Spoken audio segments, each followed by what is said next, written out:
Hello मेरे प्यारे दोस्तों, स्वागत है आपका एक बार फिर से हमारे यूट्यूब चैनल तेजस स्टडी 24 में।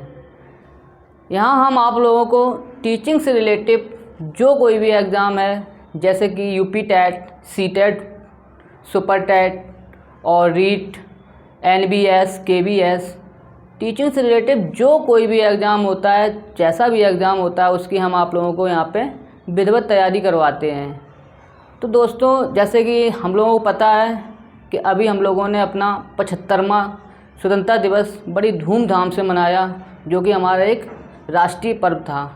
हर घर तिरंगा पहुंचा, हर घर में तिरंगा दिखा हम लोगों को, हर घर में तिरंगा था।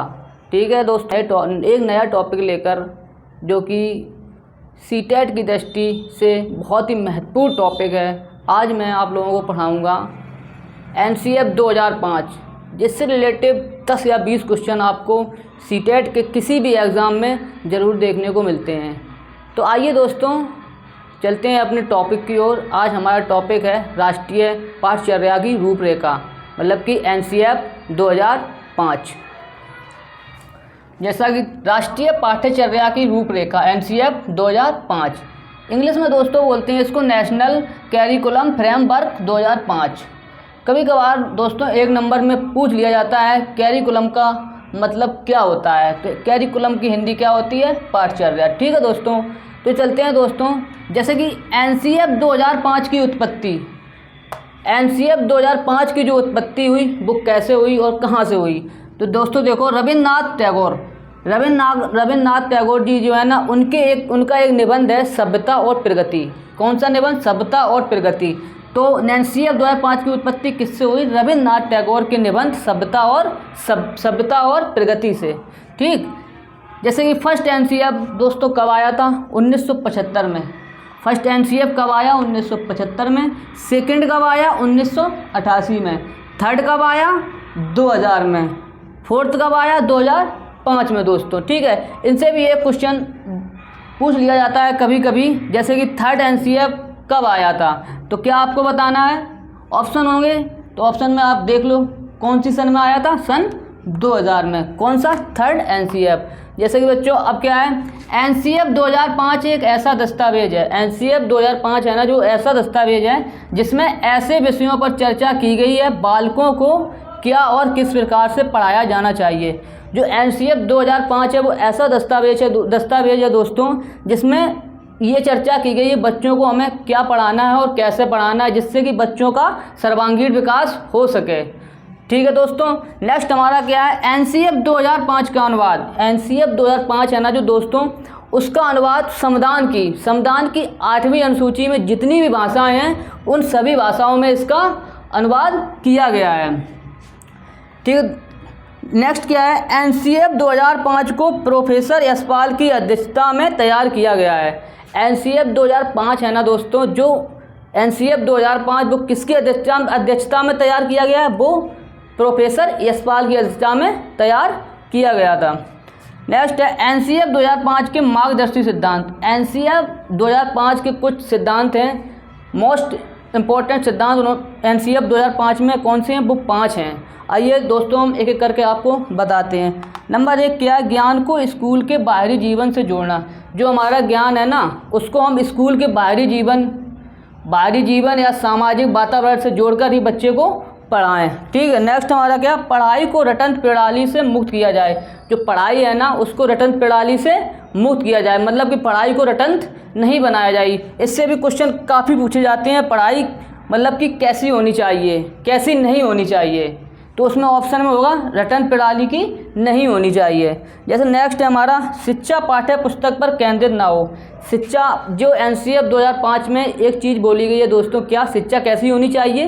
बाल केंद्रित। ना ही वो शिक्षक केंद्रित होनी चाहिए और ना ही वो पाठ्य पुस्तक केंद्रित होनी चाहिए।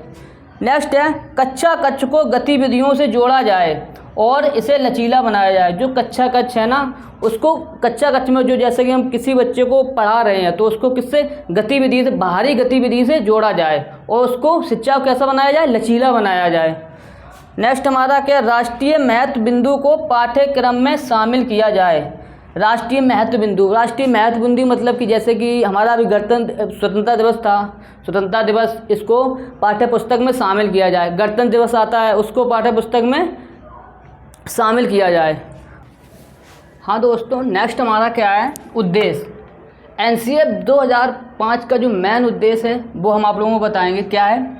बच्चों का सर्वांगीण विकास करना, उन्हें स्कूली शिक्षा से जोड़ना। मतलब बच्चों का सर्वांगीण विकास मतलब कि उनका मानसिक विकास, संज्ञानात्मक विकास, ज्ञानात्मक विकास, उनका विकास करना, उसे किससे जोड़ना, स्कूली शिक्षा से जोड़ना। नेक्स्ट है एनसीएफ 2005 बच्चों के मूल्यांकन के लिए सतत एवं व्यापक मूल्यांकन पर बल देती है। एनसीएफ 2005 है ना, तो बच्चों को जब मूल्यांकन करते हैं ना, वो किस प्रकार करते हैं, सतत एवं व्यापक मूल्यांकन से। नेक्स्ट है नवीन सोच, तर्क, चिंतन आदि विकसित करना। बच्चों के लिए नवीन सोच, तर्क शक्ति का विकास करना और नवीन सोच हुआ, चिंतन करना, इन पर ज़्यादा वो फोकस करती है एनसीएफ 2005। नेक्स्ट हमारा का एनसीएफ 2005 का सूत्र, बिना बोझ के शिक्षा। एनसीएफ 2005 का मेन सूत्र क्या है, बिना बोझ के शिक्षा। क्या, लर्निंग विदाउट बर्डन। क्या, कभी कभार ये ऐसा नहीं है, जैसे क्वेश्चन आया है एग्जाम में, ज़रूरी नहीं है कि बिना बोझ की शिक्षा ही ऑप्शन में दिया हो, कभी कभी वो इंग्लिश में पूछ दे लर्निंग विदाउट बर्डन। आपको ये भी याद रखना है क्या, लर्निंग विदाउट बर्डन। ठीक है दोस्तों। नेक्स्ट है एनसीएफ 2005 एनसीईआरटी पाठ्यक्रम में सुधार लाने हेतु अपनाया गया एक सुधारात्मक कार्य है। जो दोस्तों एनसीएफ 2005 है ना, जो एनसीईआरटी जो पाठ्यक्रम चलता है ना, उसमें सुधार लाने हेतु एक सुधारात्मक कार्य है। ठीक है। नेक्स्ट है एनसीएफ 2005 14 और 15 जुलाई 2004 की बैठक का परिणाम है। जो एनसीएफ 2005 है ना, ये कब आया, 14 और 15 जुलाई की जब बैठक हुई, यशपाल प्रोफेसर यशपाल के सामने बैठक हुई, वो वहाँ के अध्यक्ष थे ना, उनके सामने बैठक हुई, उसके बाद ही एनसीएफ 2005 आया। नेक्स्ट क्या है, एनसीएफ 2005 का निर्माण एनसीईआरटी ने किया। एनसीएफ 2005 का जो निर्माण है ना, वो किसने किया दोस्तों, एनसीईआरटी ने। कभी क्वेश्चन आ जाता है एनसीएफ 2005 का निर्माण किसके द्वारा किया गया, तो ये किसके द्वारा किया गया, एनसीईआरटी के द्वारा। नेक्स्ट क्या है, एनसीएफ 2005 के अनुसार भाषा बच्चा की मातृभाषा होगी। एनसीएफ 2005 के अनुसार एनसीएफ जो दस्तावेज है ना, उसमें दिया गया है दोस्तों कि जो बच्चे को हम पढ़ाएंगे ना, जिस भाषा में पढ़ाएं, जो उसकी मातृभाषा होगी उसी भाषा में हम बच्चे को पढ़ाएंगे। दोस्तों जो मैंने आज आपको टॉपिक पढ़ाया है एनसीएफ 2005, इसका मैं आप लोगों को थोड़ा सा हिंट में बता देता हूँ, थोड़ा शॉर्ट में। एनसीएफ 2005 जो है ना दोस्तों, वो किस निबंध से लिया गया है, सभ्यता और प्रगति निबंध से लिया गया है। सभ्यता और प्रगति निबंध के लेखक कौन है, रविन्द्रनाथ टैगोर जी। इसके एनसीएफ 2005 के अध्यक्ष कौन थे दोस्तों, वो थे यशपाल जी। कौन, प्रोफेसर यशपाल जी। और दोस्तों मेन इसका उद्देश्य क्या था, वो क्या था, बिना बोझ के शिक्षा। मतलब इसका सूत्र कौन था, इसका मेन सूत्र क्या है दोस्तों, बिना बोझ के शिक्षा। क्या, लर्निंग विदाउट बर्डन। ठीक है। और दोस्तों इसमें क्या है, ये रटने के शिक्षा कैसी होनी चाहिए, इसमें रटंत नहीं होनी चाहिए। दोस्तों मिलते हैं नेक्स्ट वीडियो में इससे रिलेटेड मोस्ट इंपॉर्टेंट क्वेश्चन लेके, जो कि विगत वर्ष परीक्षाओं में पूछे गए और आने वाली परीक्षाओं की दृष्टि से बहुत ही महत्वपूर्ण होंगे। मिलते हैं नेक्स्ट वीडियो, जब तक के लिए दोस्तों धन्यवाद। जय हिंद दोस्तों।